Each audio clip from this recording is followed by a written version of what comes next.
Hi there, welcome to this storage solution for Mythic Battles Pantheon. So we're going to work on getting everything into the core box and into Pandora's box. Fair warning everyone, you may see my feet in this video.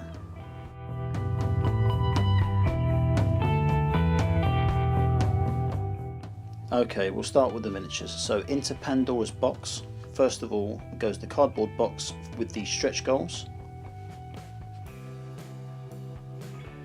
followed by the cardboard box from the core game,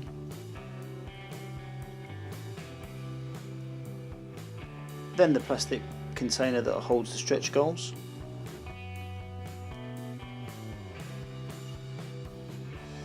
try and get them in there,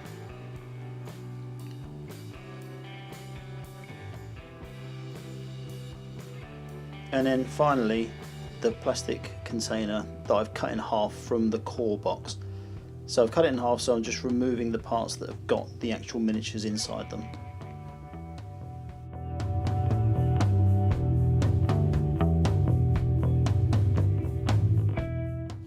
Okay, so what we're going to end up with here is a slight overhang from the box by maybe just under 2 inches. We're not going to get all of the miniatures into this one box because you'd have to melt them to do it. There's so much content in this game, but it's going to give us a workable option for holding the miniatures.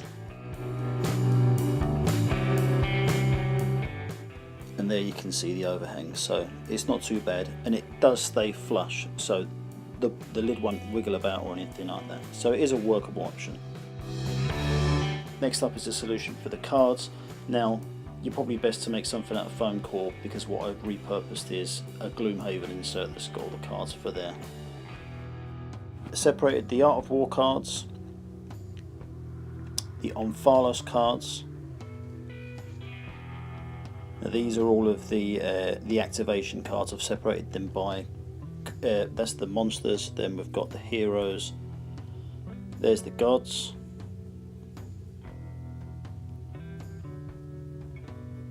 there's Atlas there as well,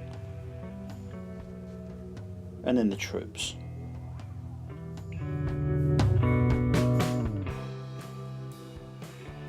Next up we've got all of the drafting cards, so there you go, there's the gods, heroes, monsters, and then the troops behind that.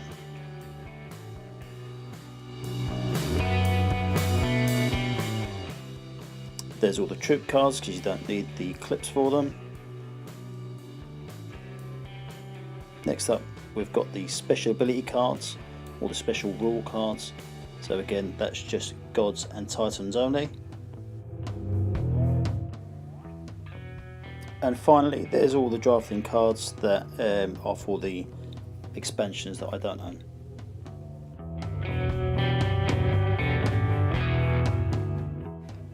Also in there I've managed to get the terrain, so there's all of the rocks. Now you'll see I was too lazy to take out the custom dividers that I'd made for Gloomhaven just to get the columns in there.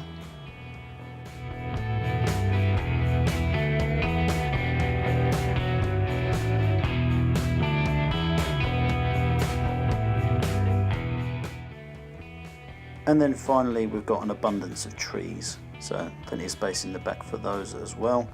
And then I'll show you how this all fits in with the core box that includes the rest of the content from the game and Atlas.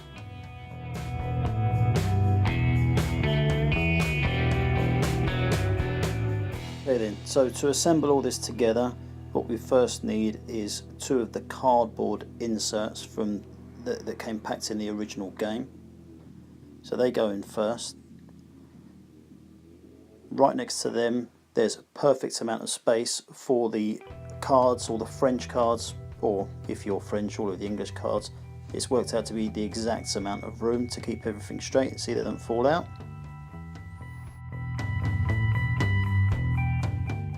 Next we've got the 2 game boards themselves, and if you went with Thermopylae as well, you'd probably get that board in as well without having to change the way this is put together.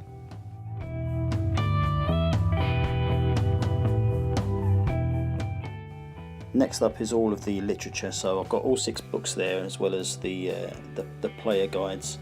For some reason I'm hanging on to the French language version of the books. I don't know why, I just can't throw them away. I can't bring myself to do it. Next up is the card and terrain insert. The dimensions are 198 by 198 millimeters for anyone who wants to make their own out of foam core. Okay, so next up there is Atlas, so he fits in nicely next to the insert.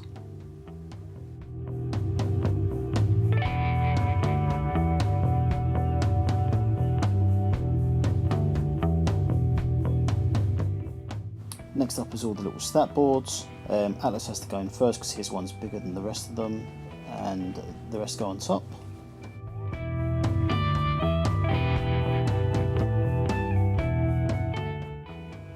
Next up is this little tiny Plano box that I found on Amazon. That's going to keep all the tokens in there, so I think you've got 4 different colours and a few little special tokens as well as the villagers. Now here's the other half of that plastic insert that I cut the miniatures from. So that's going to store the dice on Phalos, stat clips and the dice bag.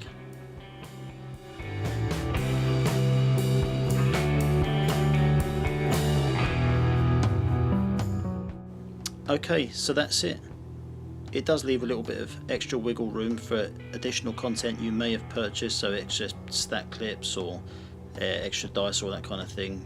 There may be some space for some of the smaller miniatures if you've gone for the expansions as well, but I don't know how well it's going to sit in there.